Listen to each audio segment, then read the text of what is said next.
Hi there, and thank you for tuning in. Controlling your camera remotely.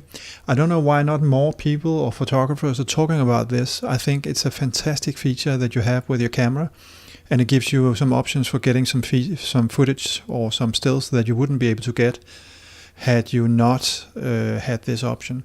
Here on the screen you see some video that I have recorded basically in my garden, where I have put a tripod in front of my bird feeder with my Fujifilm X-T20 on top. And as you can see, the birds are not disturbed by anything. And had I been around, they would not have been around, basically. So I could not have been able to get this footage had it not been for the ability to remotely control your camera. Another example is if you want to have pictures where you are in the frame. Of course, you can put timer on so that it releases after 10 or 20 seconds or whatever is relevant. But I think all of the options you can actually see on your smartphone or your iPad what it is the camera sees. You can see that live, transmitted via a wireless network. That gives you some options for actually putting yourself in the frame exactly where you want it to be. You're not blind in any way. You can actually see exactly what is going on. So I think this is a fantastic feature. I can only recommend it.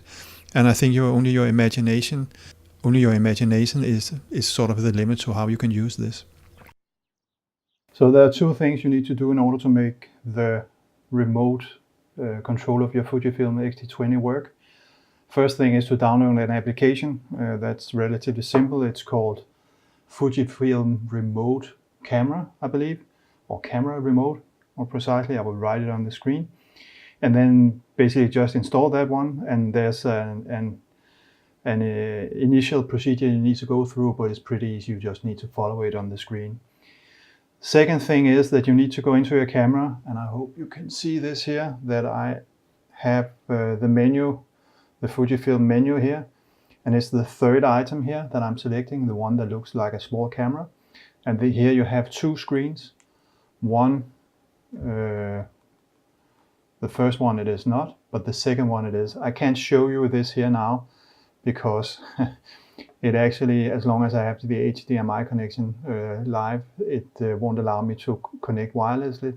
So if I go in and select the menu here, wireless communication, that's on the second screen. If I select that one, you will see that it says start up the Fujifilm application for digital camera, and it tells me I need to do that on my iPad because that was the one I was connected to the last time.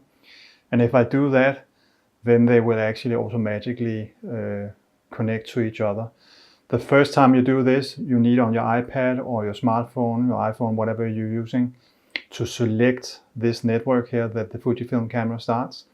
So it basically is, this camera starts a Wi-Fi that then your smartphone needs to connect to.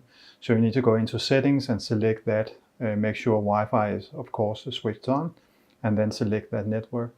And from there on, it's just to follow all the guide you get on the screen in the application. It's relatively simple. So here I have a little setup where I have my Fujifilm X-T20 right here, and I have my iPad here. I'm showing it on an iPad. Typically I will be using my iPhone, but this has a larger screen, so obviously it's easier to show you here. This is actually the picture you get once you have connected the camera and the application. And as you can see here, you get a view to basically what the camera sees. And the first nice thing is that you can tap focus. So if I want to focus on the mug, I just tap that one. If I want to focus on the mad cow with a few attempts, then it will do that. As you can hear, the camera works a little bit to do the focus, makes a tiny sound, but I think it's pretty fast. Below the screen you have the shutter speed, the aperture, the ISO mode, exposure compensation, and then in this case also the battery. And further down you have the options to change all of these. So you can change, if I want to set the aperture for instance to 6.4, then I do it down here and it changes up here then. Same with exposure compensation. I don't want to change that, so I just say okay.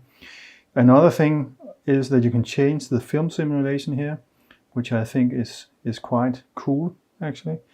And then finally You can switch between video and camera. So this is I think a quite nice little interface. The only thing I cannot answer, and I hope maybe some of you can help me with that, is I only have prime lenses. So I don't know if it's possible to zoom in and out remotely if your lens is a zoom lens. This is the 50mm 2.0.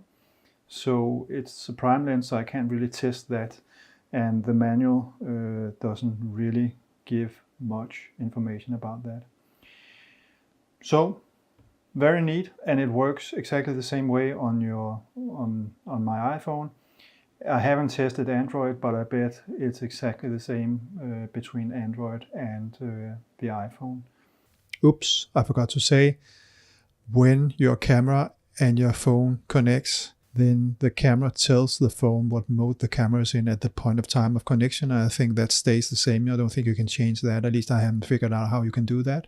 And the previous clip I showed you, the camera was in aperture mode. Here it is in manual mode, and then it introduces the shutter speed, the SS bottom left, which is of course a different option than what I showed you in the previous clip.